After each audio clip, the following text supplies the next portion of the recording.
추석이 다가오면 집 안이 괜히 분주해졌습니다. 부엌에서는 어머니가 전을 부치며 바쁘게 움직이셨고, 아버지는 장터에서 사온 보따리를 풀어놓으며 한숨을 돌리셨죠. 저는 새 옷을 입을 생각에 밤잠이 오지 않았습니다. 그 시절 추석 전날 가장 큰 문제는 기차표였습니다.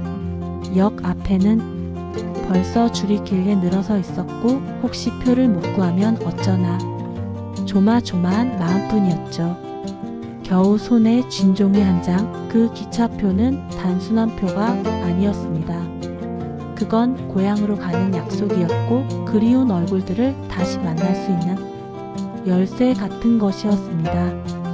역 안에 들어서면 사람들로 발 디딜 틈이 없었습니다.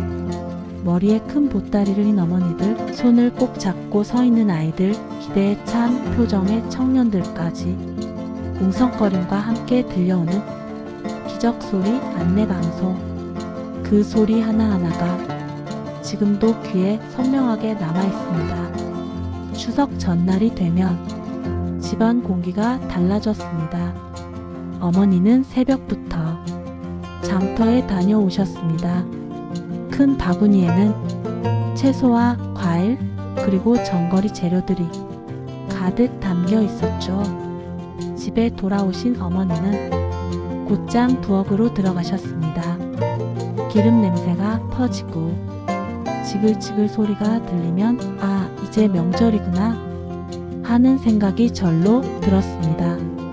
아버지는 장독대 앞에서 술을 담아 오시기도 했습니다.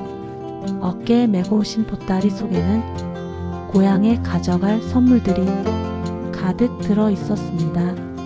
저는 그 보따리를 열어보는 게 가장 큰 재미였습니다. 사과, 배, 한과 같은 먹거리, 그리고 아이들 주려고 산 작은 과자 봉지까지. 그때는 그런 게 정말 큰 선물이었습니다. 아이들인 우리는 벌써 마음이 들떠 있었습니다. 추석 아침에 입을 새 옷을 며칠 전부터 준비해 두었거든요. 하얀 셔츠와 반짝이는 구두. 그 옷을 생각하면 도저히 잠이 오질 않았습니다. 저녁 무렵이 되면 집안은 더 분주해졌습니다. 어머니는 전 부치랴, 나물 무치랴, 손이 10개라도 모자라셨고, 아버지는 짐을 꾸리며 이건 꼭 가져가야 한다 하시며 한참을 챙기셨습니다. 아이들은 한쪽에서 들뜬 마음으로 뛰어다니며 가방에 간식을 챙겨 넣기도 했습니다.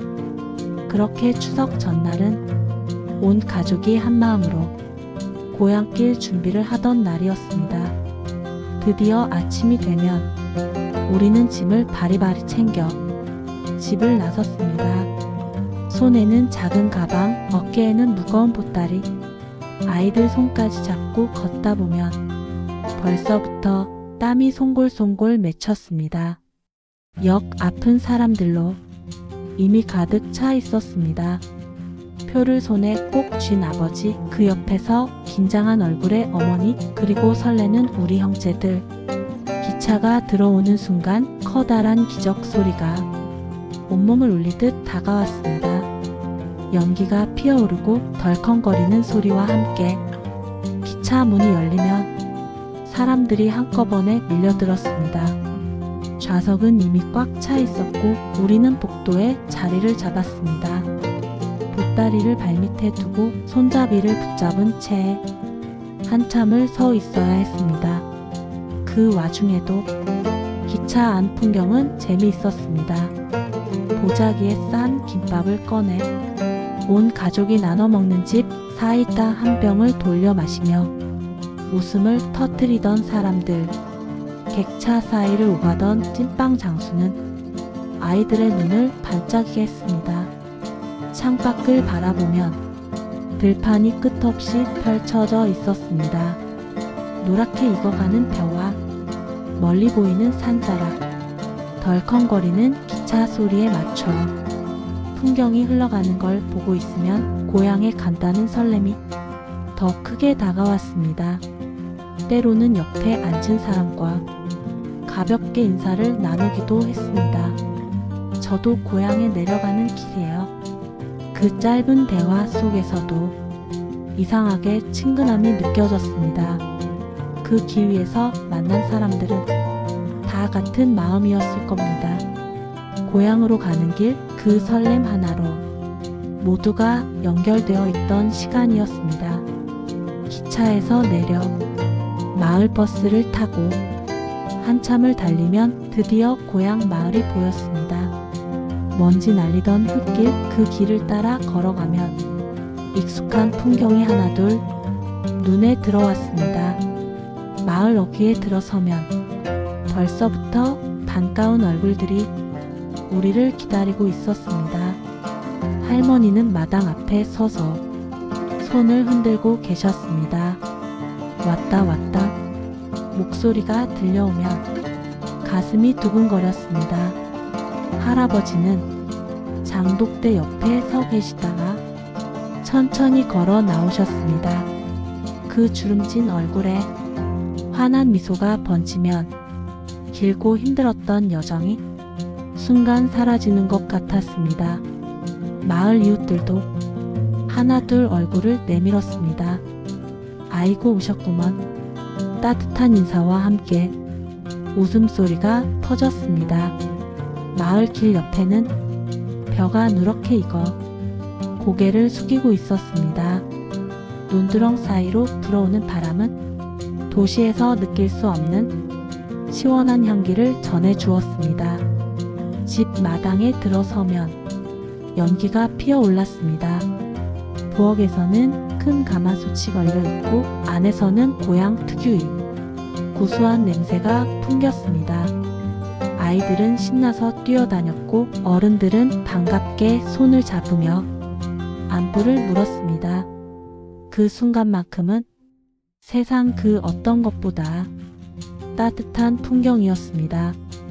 길고 힘든 여정이었지만 이 모든 만남이 있었기에 고향길은 언제나 행복했습니다. 추석 아침이 되면 집 안은 일찍부터 분주해졌습니다. 부엌에서는 어머니와 이모들이 모여 송편을 빚었습니다. 반죽을 동그랗게 떼어내고 깨와 꿀을 넣어 손끝으로 살짝 눌러 반달 모양을 만들면 알록달록한 송편이 대나무 소쿠리에 차곡차곡 쌓였습니다. 저도 옆에 앉아 송편을 따라 빚었지만 모양은 삐뚤빼뚤하기 일쑤였습니다. 그럴 때마다 할머니는 웃으시며 그래도 내가 만든 게 제일 맛있다 하시곤 했습니다. 아침 식탁 위에는 온갖 음식이 가득했습니다. 노릇하게 부쳐낸 전, 향긋한 나물, 그리고 갓 지은 흰쌀밥. 온 가족이 한자리에 둘러앉아 식사를 시작하면 그야말로 잔칫날 분위기였습니다. 식사 후에는 성묘를 가기도 했습니다. 마을 어른들이 함께 모여 산길을 따라 올라가면 풀 냄새와 흙 냄새가 코끝에 스며들었습니다. 성묘를 마치고 내려오면 아이들은 들판에서 뛰어놀았습니다. 가끔은 강강술래 같은 옛 놀이가 이어지기도 했습니다. 밤이 되면 마당에 모여 앉아 밝은 보름달을 바라봤습니다. 달빛 아래에서 먹는 송편은 더 달콤하게 느껴졌습니다. 그 순간만큼은 걱정도 근심도 사라지고 가족과 함께 있다는 사실만으로 마음이 가득 찼습니다. 추석날의 풍경은 단순한 명절이 아니라 우리 삶의 가장 따뜻한 기억이었습니다. 세월이 흐르면서 추석 풍경도 많이 달라졌습니다. 예전에는 기차표 하나를 구하려 며칠 전부터 역 앞에 줄을 서야 했지만 지금은 스마트폰으로 버튼 몇 번만 누르면 표를 살 수 있습니다. 그때는 기차 안이 사람들로 가득 차 숨쉬기도 힘들었는데 이제는 KTX가 몇 시간 만에 고향에 데려다 줍니다.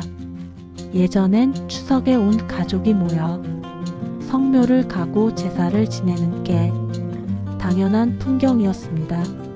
하지만 요즘은 제사를 간소화하거나 아예 생략하는 집도 많습니다. 그 대신 가족끼리 모여 맛있는 음식을 나누고 대화를 나누는 시간이 늘어났습니다. 또 하나 달라진 건 추석을 보내는 방식입니다. 과거에는 고향으로 향하는 길이 추석의 가장 큰 의미였다면 이제는 추석 연휴를 이용해 해외여행을 떠나는 가족들도 많습니다. 물가도 크게 달라졌습니다. 예전엔 보따리에 담긴 사과 몇 개, 한과 한 상자가 큰 선물이었는데 지금은 백화점 선물 세트나 온라인 주문으로 배송되는 과일 상자가 흔한 풍경이 되었습니다. 돌이켜보면 추석의 형식은 많이 바뀌었지만 그 속에 담긴 마음은 변하지 않았습니다. 그때나 지금이나 가족을 생각하는 마음, 함께하고 싶은 마음은 똑같이 남아 있습니다. 이렇게 돌아보니 그 시절 추석 고향길은 참 멀고도 가까운 길이었습니다. 기차 안에서 함께 나눈 김밥, 마을 어귀에서 반겨주던 할머니 얼굴, 그리고 보름달 아래서 먹던 송편. 그 모든 장면이 아직도 마음속에 선명합니다. 지금은 세상이 변하고 추석의 모습도 달라졌습니다. 하지만 변하지 않는 것, 가족을 기다리는 마음, 함께 웃고 싶은 그리움입니다. 그래서 추석은 여전히 우리에게 가장 따뜻한 명절입니다. 여러분은 어떤 추석 추억을 가지고 계신가요? 댓글로 남겨주시면 저와 함께 나눌 수 있으면 좋겠습니다. 다음 영상에서는 또 다른 그 시절 이야기를 준비했습니다. 여러분이 기억하고 계신 그때의 추억 한 장면을 함께 떠올려 보겠습니다. 오늘 영상이 마음에 드셨다면 구독과 좋아요, 알림 설정까지 부탁드립니다. 여러분의 추억이 오늘 하루를 따뜻하게 해주길 바랍니다.